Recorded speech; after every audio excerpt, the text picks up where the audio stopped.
Legend of Zelda fan talks about how he'd make a Zelda movie and all the ways it could succeed or fail.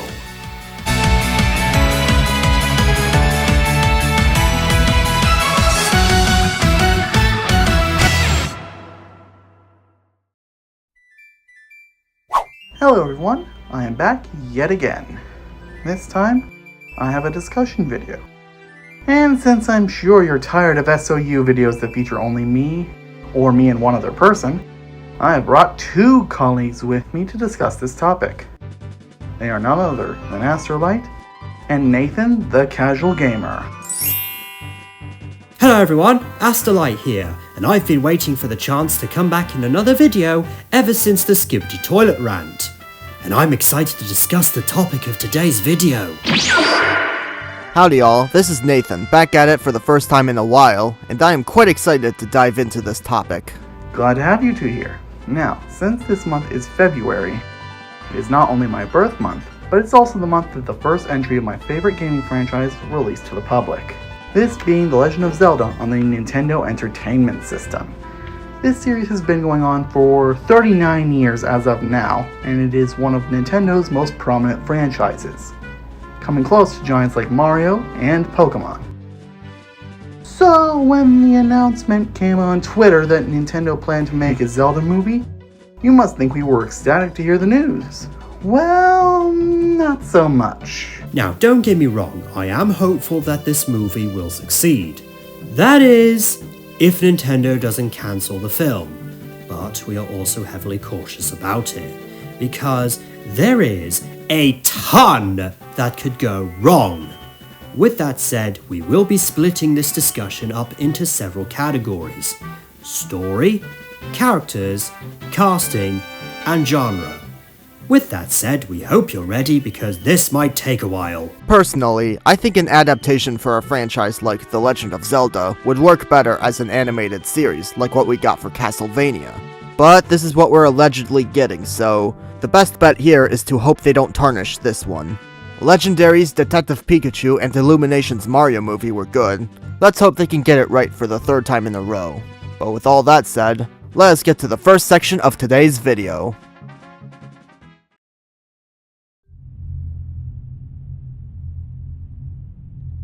This is where things can hit the fan fast.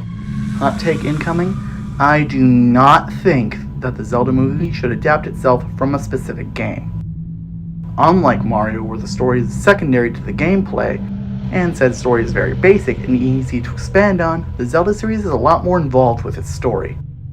This is a blessing from people who enjoy games with stories. The problem is that it is also a curse for people who would want to adapt the games in a way that would be at least respectful towards the source material, while also being enjoyable to casual viewers.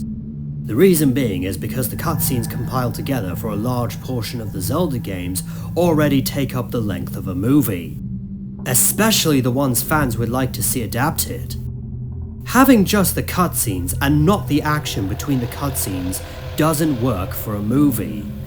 Neither does having moments that resemble the cutscenes from the games while also having exciting moments like in gameplay. The reason for that is that doing that is impossible to do without inflating the runtime to the point where it would turn off engagement for casual fans. The solution to this problem is simple. Make your own story. Don't try to connect it to the games, and don't make a movie version of a specific Zelda game. If the Zelda movie is its own story that takes notes from the games, then it is most likely to be successful for both casual viewers and actual fans. Long story short, making an original story is the best move for any Legend of Zelda movie adaptation, and even a TV show would run into the same problems, albeit not to the same extent. With that said, let's move on.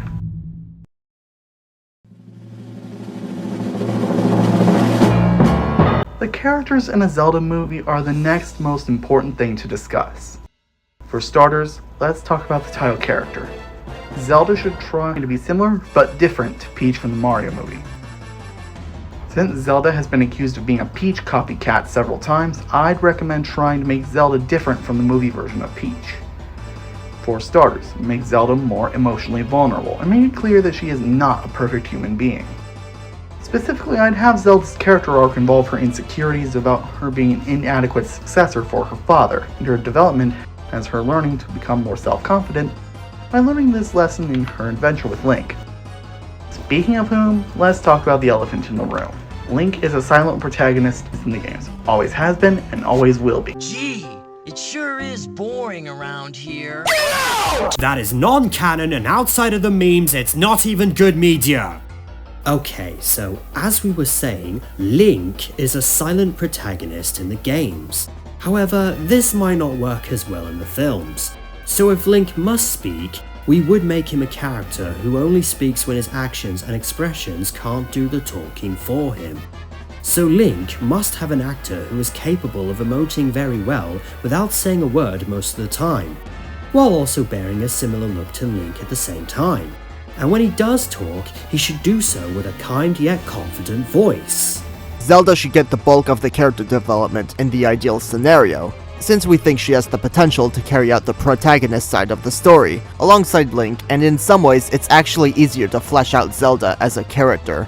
Link's character should be explored as well, so people don't see Link as boring or even unnecessary. However, the hardest character to do justice for in our book is none other than the villain of the series, Ganondorf Dragmire. Ganondorf is a character whom, despite appearing to be a villain who is pure evil at first, he has some complexities both shown in the lore itself as well as some hidden details that add layers to his character.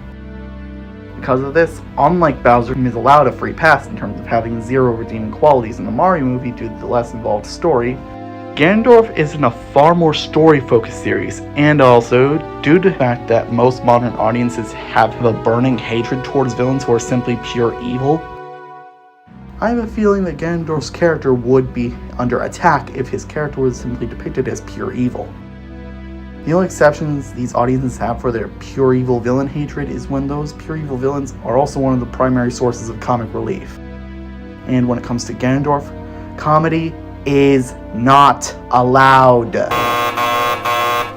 This is because Ganondorf is a dead serious character who is supposed to darken the story, not to bring levity to it. However, redemption isn't an option either, since the whole point of Ganon's character is that he is predestined for evil and he cannot change that.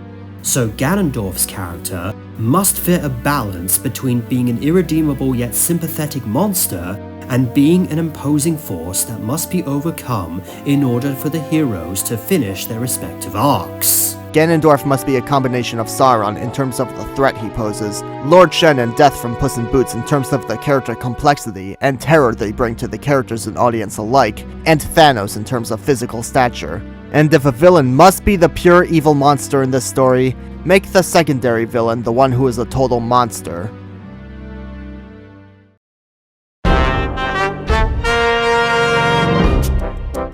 While the writing of a certain character is what will ultimately make or break them, the casting is just as important, since it will determine whether audiences can bear to listen to the character speaking. Link, for instance, should not rely on celebrity casting, so unfortunately for the people who think Tom Holland should play Link, we think he is not right for the role. In fact, Link should be played by a relatively new actor to the cinema landscape, so Link's character can feel more passionate.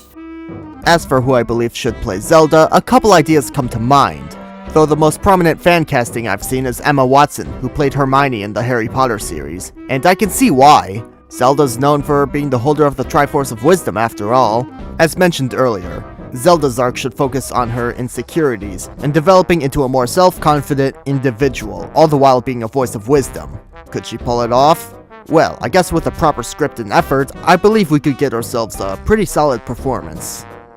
As for Ganondorf's actor, his performance should focus on intimidation and cunning.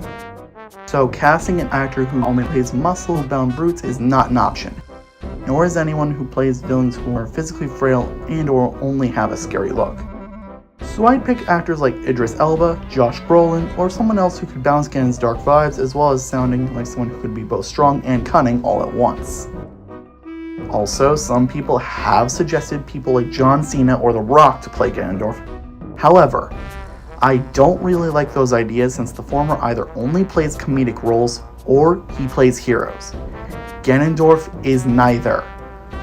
The same applies with the latter, but to a lesser extent. Both of them also lack the deep and imposing voice required to play the Demon King. We would go over other characters here and in the past segment, but we don't want to drag this video on for too long, so let's move on to the final segment.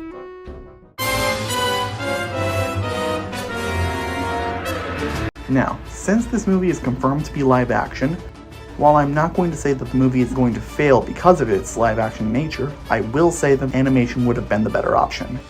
I mean, look at these characters. I hope we at least made an understandable case as to why we think animation is the better option. With that said, live action has a chance of working, even if it isn't the best option. Now, as for the genre of the movie's story, I think we can all agree that it would be action-adventure fantasy, akin to Lord of the Rings.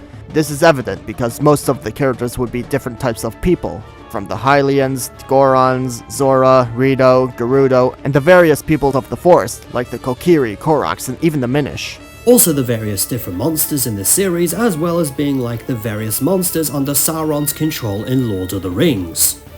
Except all of the people and monsters would be from the Zelda series instead of Lord of the Rings, and said monsters would likely be doing Ganon's bidding. The only other difference is that there unfortunately wouldn't be as much focus on those various people due to how the story of the movie would have to work. That being said, world building could be expanded on in a sequel, prequel, or TV spin-off. But stuff like that could only be expanded on if the first movie is successful. With all that said, I think it's time to deliver our final thoughts.